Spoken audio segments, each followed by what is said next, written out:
Welcome to Breaking Down the Beat. Today we're going to go over The World Needs Jesus. This is a song that reminded me a lot of Pachelbel's Canon. It was very home to me. The phase that it took me away from is part of me in high school. I joined a jazz band, and the reason I joined the jazz band is I went on this meeting they had in the auditorium. I went to this high school called Brooklyn Tech. They have a very massive auditorium, and I remember hearing the jazz band playing Pachelbel's Canon. I was so astounded by how it sounded. The room is amazing. It's great. Hearing this, it just reminded me of that experience that I had at that point in time where I was inspired to actually join the band. So it just brings you back to a place that you could never forget as a child, as a kid, as a teenager, right? I was in my 15, I think I was around at the time before I joined the band. So this one really hits home. And the other thing about this song is it was just so sad understanding the state of the world right now where it is and how many people need Jesus and they don't realize it. They're stuck in living away in a certain pattern. They're just stuck onto this lifestyle. And for you to just be able to recognize that, it's not easy at all. It's like you're plugged into this matrix and you become alive again. And I understood what the true meaning of what it means that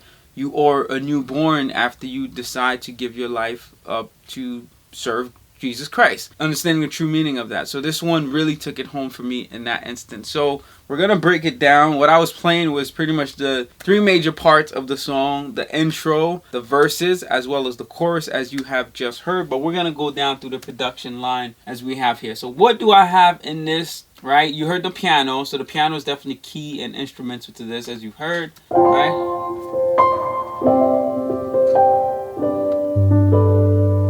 So on top of the piano, I also brought in the bass. The bass. You know we gotta have the bass. So this had much more of the natural bass I typically love from Contact.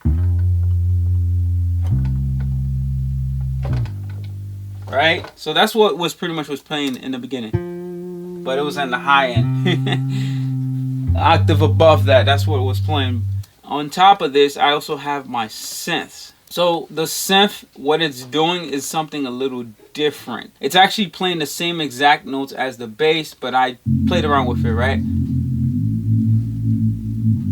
I didn't bring it in the intro. I brought it in the verse. So the verse, pretty much what's happening in the verse is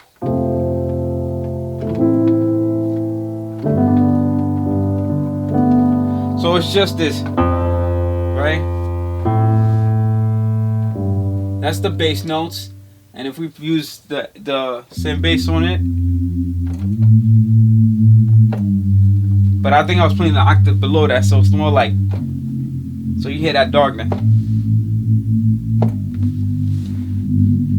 right?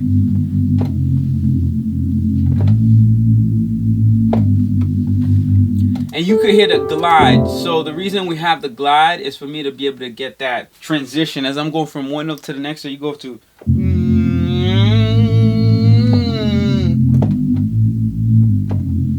it just makes the transition to the next note seems like it's gliding into the notes, right? Instead of jumping right into the note. So I definitely added that on the bass right there to bring that out. And then with these three playing in the beginning, that was pretty much most of the intro.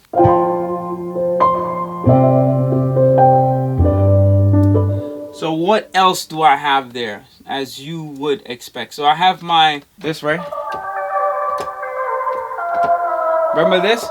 But you hear all the effects on it. So let's strip that down for a second. So that way you understand what is it that I did here to make it sound like that. So I'm going to mute all the reverbs, all the delays, everything. So you can just hear it completely dry, right? So that same sound I used in one of the other tracks. So first thing we do was EQ it. So I took off the high ends and the low ends. So I just left pretty much a lot of the mid ranges, right? So you have... right? That's me taking off the bass as well as some of the highs, so you're not hearing it. It's a bit more tucked in. Next thing I did was play with the sound shifter. With the sound shifter, it's different than the pitcher, because the pitcher allows you to play with the format, right? To make the same. If I'm saying A, it's as if I'm opening my mouth wider. So A. That's what the sound pitcher does. It changes the format. But the sound shifter, it changes the pitch. So as I'm going further down, similar to how you play on the piano, the notes get bigger and bigger sounding, right? Like a giant is actually singing. And that's exactly what the sound shifter is doing. Next thing I did was I pretty much added the reverb to make it sound really fat and wet. Because I really wanted to make sure that wet sound was transitioning here. But this reverb, it's pretty much, it has a medium size pre-delay. What the pre-delay is how soon do you hear that decaying happening inside of the chamber that it's inside of, right? So if you delay that further, the slower you're going to actually hear the room kind of bouncing back and forth. So I made sure I increased that a bit, made it nice and wet, put a nice tail on that. That's the first. And I added a second reverb to it. So... because I wanted it to have a really big feeling, to sound like it's not really realistic and different from all the other times that I've used it. I was trying to play with this particular sound. It's one of my signature samples that I typically use. And lastly is the delay. I'm going to bring back here. So that's all that delay is. It's a pretty much simple one, but that's all I have in the beginning. And on top of that, his ad-libs, it comes in. You hear this all together. He's gonna riff right here.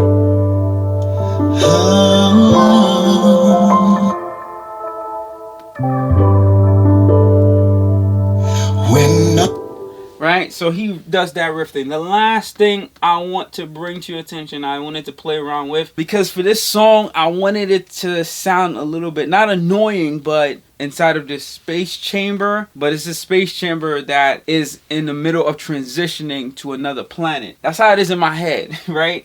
But to do that,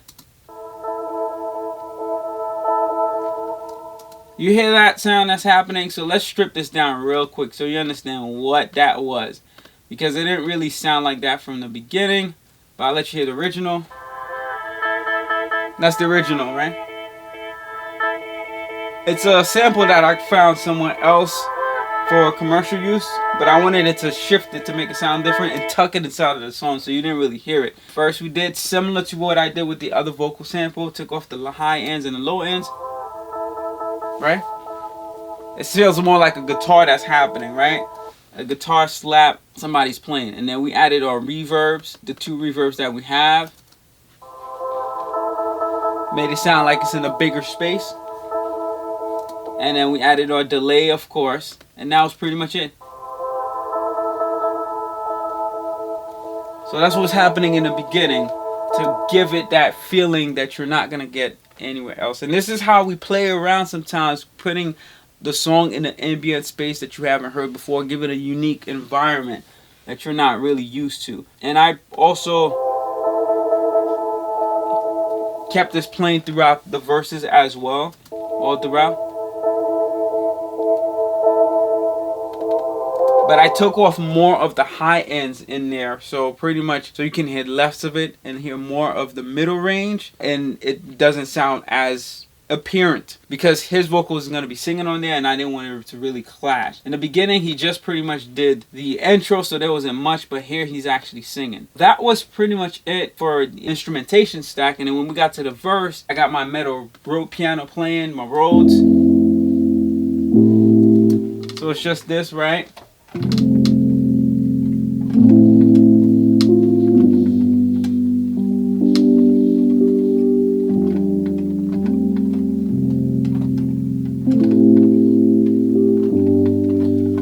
So that's playing all throughout pretty much. It's following whatever the main piano was doing. I didn't really change anything to that. I used the same MIDI stack for it. And then there's one more stack I had to make something different as well. This is the pads.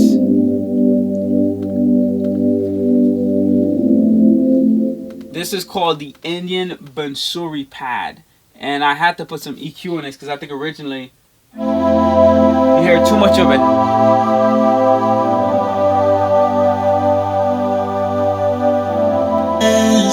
Meet us there when the pain seems over. I didn't want it to be too apparent, so that's why I added the EQ on there, so it was buried in when he's singing. And our homes are here. You could hear him a lot clearer, and the pad is just like buried in. Let your presence meet us there. And that was it, and that carried us throughout the verse. And then when we got to the chorus is when we started jumping things off a little bit more, added more spice and saison into it, right? So first stash is some strings. I had a variation of strings in there, so this is the first set of strings right here.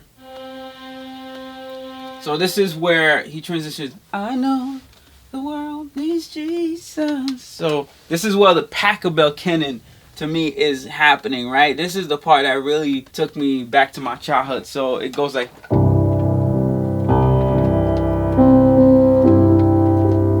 and then you go to,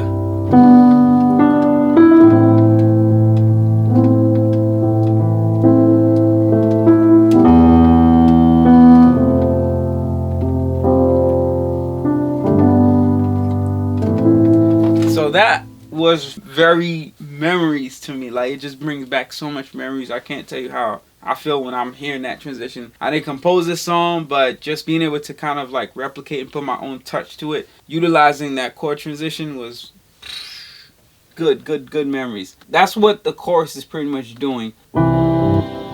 First set of strings, right?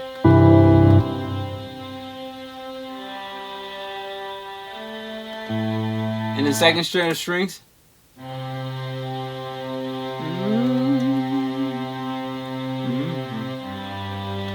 And then third set of strings, it's just an octave below. So I'm playing with just octaves on these strings right here. There's these cellos, pretty much.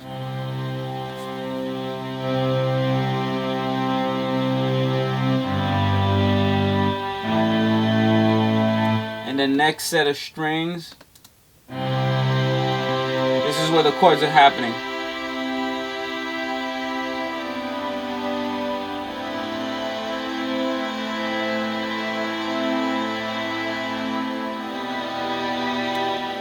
Stack that with another set, and one high up too, one octave up. But the one high up is tucked in a little bit, so they can feel like a full ensemble that's happening. And when we bring them all together, what do you have with his vocals, right? Let's play that real quick.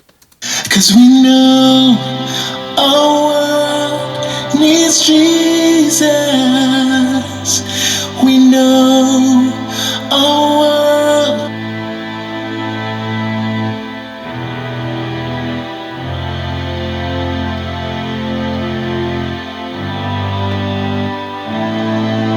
Alright, I feel like I got my whole assembly all in there. They're just like all up in there and everything just like killing it. So that was the strong part of the chorus pretty much. And of course, you know, we had to have a sub bass at that point. So I did bring in that sub bass when it hits. So you can hear what the full thing sound like, right?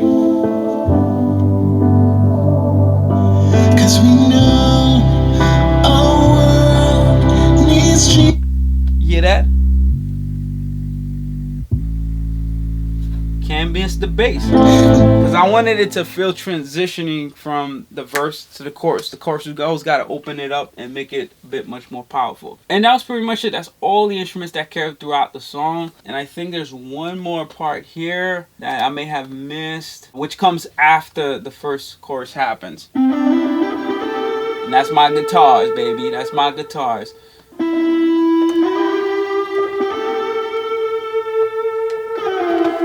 Alright, how do we get this guitar to sound like the way it is? Simply put it, I didn't want this to be all throughout, so this comes in pretty much throughout the second verse to the second chorus. So let's strip everything off this real quick so you can hear what that is.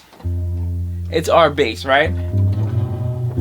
Let me take off all that reverb stuff so that way you're not hearing all this right now, but originally to its core. So I came to my head, I was just like, they call it a bass guitar for a reason, because it's pretty much a guitar but playing all the lower notes. So why don't we just transpose it up? So that's exactly what I did. So first thing I did was play with the sound shifter to transpose it a whole octave up. Instead of hearing this note, right?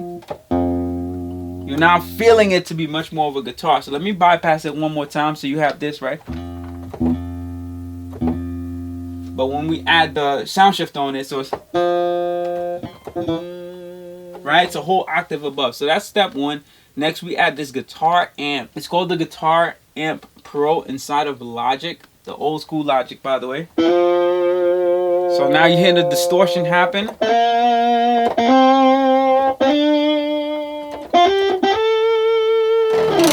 And next we add some EQ to it, because although this has a lot of distortion going on, we want to make sure the high ends is not penetrating, killing people's ears. So we have that right there. Right? Comparing it to this, if I bypass it just now, it sounds more harsh. And I wanted to get rid of all that harsh sounds. That's all that I did in the EQ. And then we added back all our reverbs and our delays. With the guitars, I like to make sure that delay pops out.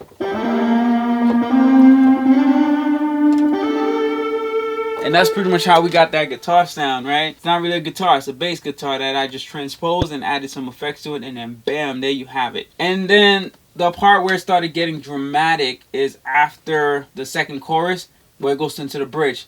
So this is where he's singing, "Let every voice sing all your goodness." So let me play his part real quick so you can hear what I'm talking about.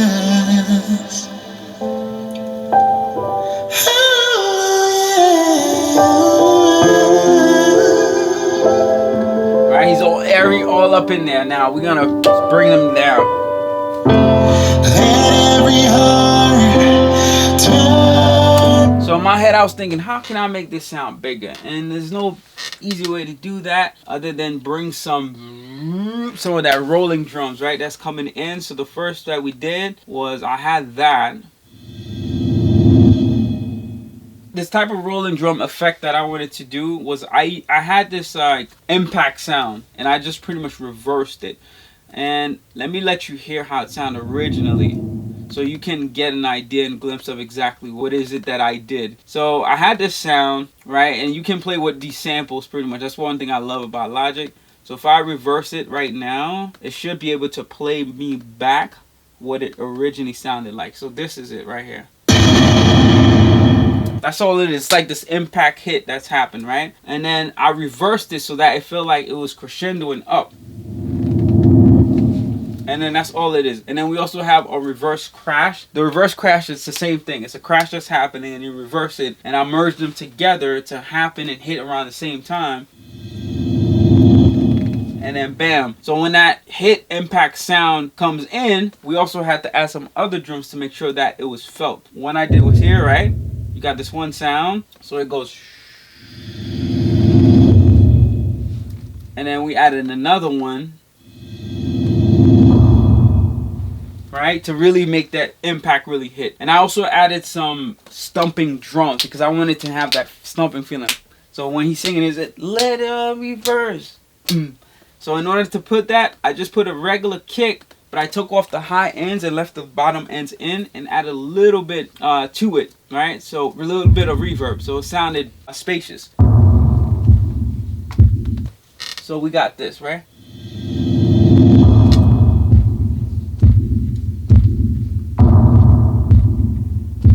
Hear that? Like you feeling all that. So let's hear his vocals with it. Let every heart turn to Jesus, yeah, and let every voice sing of your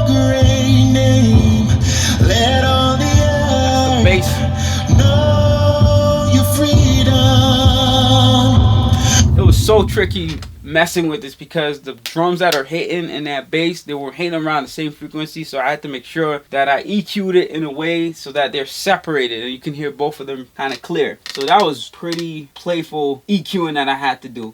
And then the guitars is coming in at that part too, because that's the part that's really hitting hard. Every heart turn to Jesus, yeah. And let every Not freestyling the guitar. I don't even know what I was playing. Remember it at all. Let all the earth know your freedom. We believe for more, yeah. Let every. And that's pretty much it. Once we got that, we took it home and we took it all the way at the end. And at the end, stripped everything else back down to its normal form. See the hurting and the broken, and let our lives align. And then at the end, I just try to make it as sad as I could with these strings that's coming up right here. Can't we know our world needs Jesus? You may be like, what string are you talking about? So we typically do this in songs where we put a very high string that's just there in the background. You can barely hear it, but it's creating an emotional tone to it that just makes everything feel full. You hear that? It's a very high string and it's just playing throughout while he's singing all that stuff. If you put your ears close enough, you'll definitely hear it. And that was the end of the production for this pretty much. We're going to jump right into the vocals now. How was it working with my man A Bizzle? He was dope. He's phenomenal. I could say out of everyone I work with, he probably nailed everything much more quicker. He had a very method and process that really was great for us to just be able to collaborate. So I'm going to bring up the vocal sessions here. So what did Abe sound like raw, right?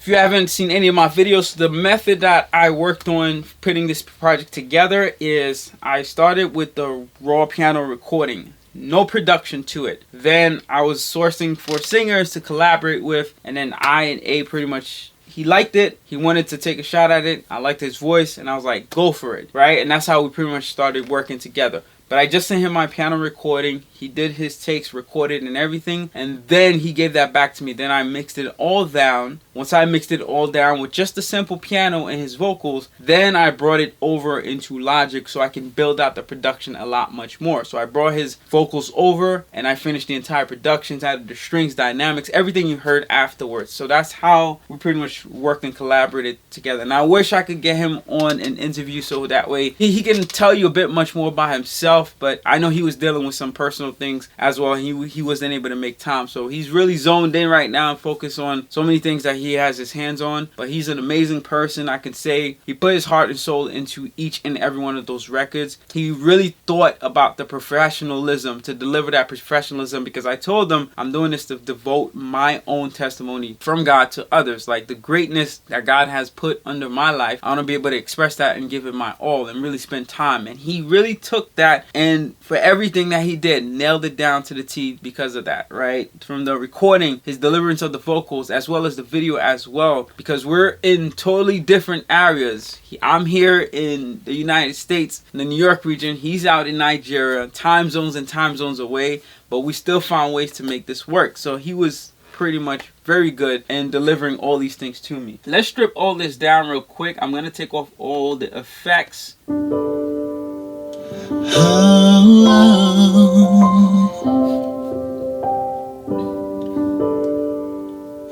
When our homes are hit by heartbreak.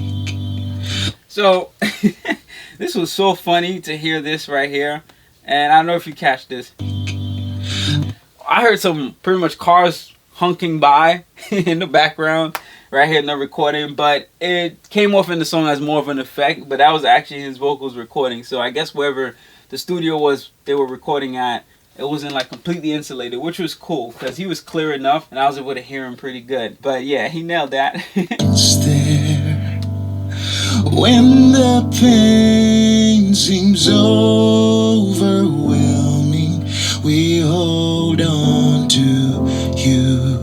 had a much deeper, lower voice, and I also had to find the key that he was comfortable with for each song. That's one thing. When I recorded the piano versions, they were in one key, and I ended up having to redo them in another key to accommodate for the singers, right? So, 'Cause we know our world needs Jesus. as you can hear, my man A, he's dope. He's dope with his delivery and vocals. So let's jump into some of the effects. And you didn't really hear this as loud. You heard this more tucked into the song. I was just exaggerating it just now so that way you can hear it. Overwhelming, we hold on to you. Bam. So that's the first delay. Second delay is this one here, which was pretty much playing mostly throughout parts of the song as well. Homes are hit by heartbreak. So this one comes in a lot much more frequent in the song because it's repeating the ends of his words, right? Ends of his phrases. By heartbreak. Heartbreak, heartbreak. And I wanted this to have that radio effect, so I really took more of the low end out. I still kept some of the high ends in there and added some reverbs to it to make it sound much bigger, and that was that. The last delay I had on this, let me see where it comes in at. By heartbreak, let your presence meet us there. When the pain seems over, playing all throughout, but you don't hear it, right? Because it's just buried in. And that was pretty much the last delay. I typically always have one of these in the song and just EQ it a bit, make sure it's buried in. I took a lot of the low ends and the high ends in that and really brought it down. And then added my reverbs into the song, and that was pretty much it, to blend in everything to make it sound really impactful. when our homes are hit by heartbreak, let your presence meet us there. When the pains. So that was dope right there. And then when it got to that bridge part, right?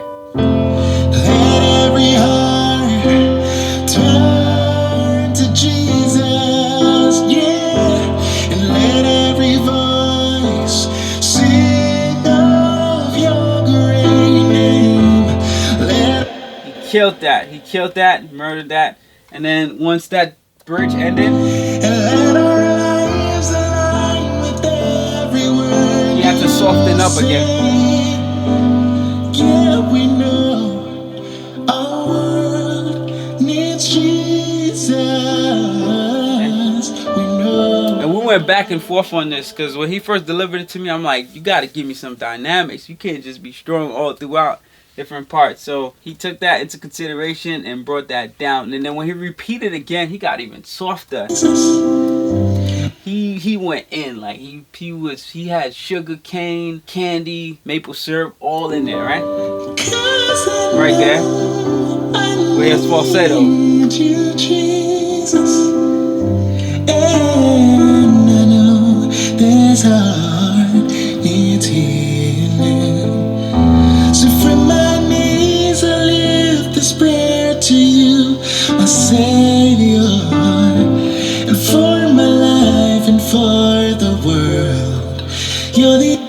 This is all his ad-libs, all from the heart. This is what I wanted really for this song. I remember playing this back and listening to this back one day I was driving, and I was just like, dang, I really understand what it means by what the world needs Jesus. All these things that we see are going on right now. People's greed, what they're trying to change things to. I just literally learned maybe 2 years ago the definition of the rainbow. The rainbow is the covenant that God had made with men, that he would never flood the earth again. So every time you see that rainbow that's happening after it rains quite a bit, just know that that's the significance of it. But we see it being reused for something else. These are the things that I'm like, man, the world really needs Jesus. Things are trying to be more deceptive and everything. God is letting all these things play it out, but God at the end knows it's all working together for those who diligently seek him, for the faith for the ones that remain really close to him, right? It's all working together for his good, no matter what you see going on. But a lot of these people are lost and they really need Jesus. Many get offended by that too. They start getting offended. They'll be like, why this made up man and all this stuff. But look at your history, look at your studies. You're going to find that a lot of the archaeologists' findings lined up with what is stated in the Bible about the history of Jesus.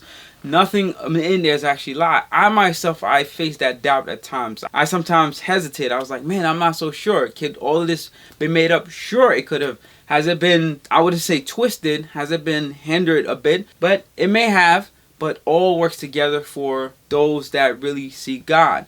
And God, all the scriptures is inspired by God. He's going to let us receive it by the way that we need to receive it. He had said in the scriptures that we are supposed to hear the gospels through all corners of the world. That means we speak different languages. We come from different cultural backgrounds. We're going to hear it and get it. So yes, the words have been translated over and a couple of things may have been missed, but we are getting it in the way that God intended for us to get it. It's just we have to do our own due diligence and actually study into these things. And a lot of people are lost into the world because they don't realize that the things that they envy, the money, the power, there's a limit to it where you're going to keep wanting more and it just never ever going to stop. I remember I had dreams when I was younger, probably like 15, 16, when I started in production, that I was going to be this big producer, right? But I'm seeing now why God didn't allow it to happen that way. And I would say I turned down a lot of opportunities to probably got me to accelerate in that arena. However, because of me trying to stay as close in line to God as I could at the time, even though I wasn't into my words as I am now, it helped me prevent from getting to a lot of these situations and not be in those places that I had no reasons to be into. So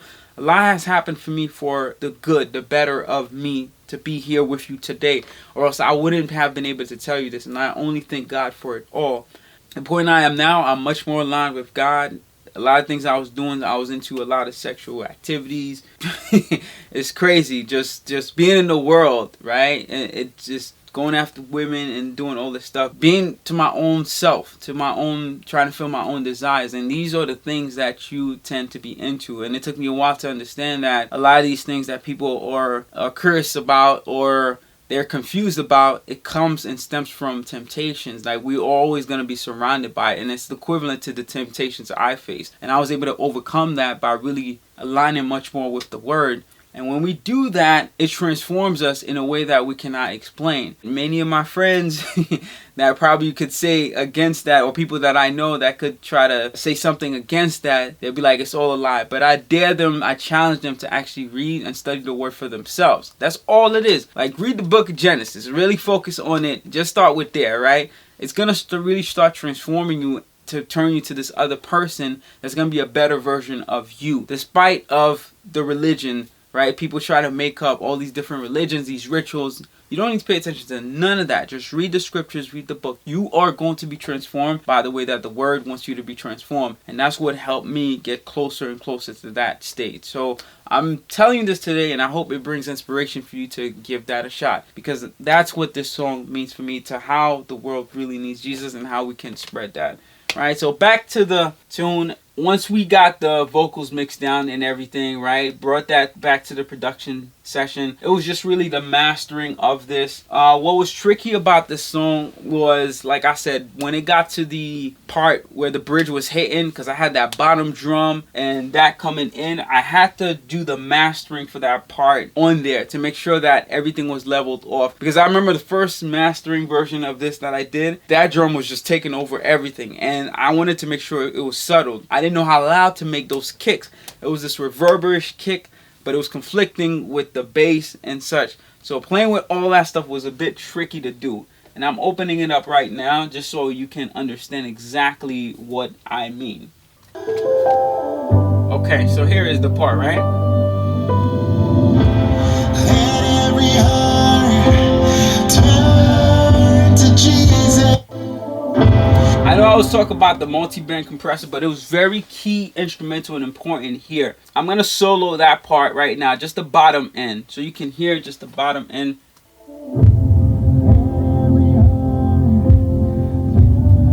So I had to play with the attack and release of the compressor. The multi-band compressor allows you to do compression at different EQ bands, right? So you got the low ends, the middle range, and then the high range.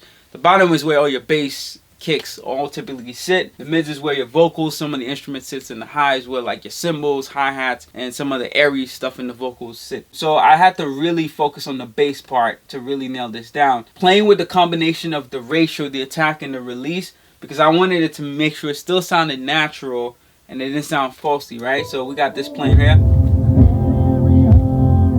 Even though you're not hitting the high end right now, you can still feel the kick. And the bass, you can still hear it. And that's what I wanted. And then we bring everything else. Let all the earth know your freedom.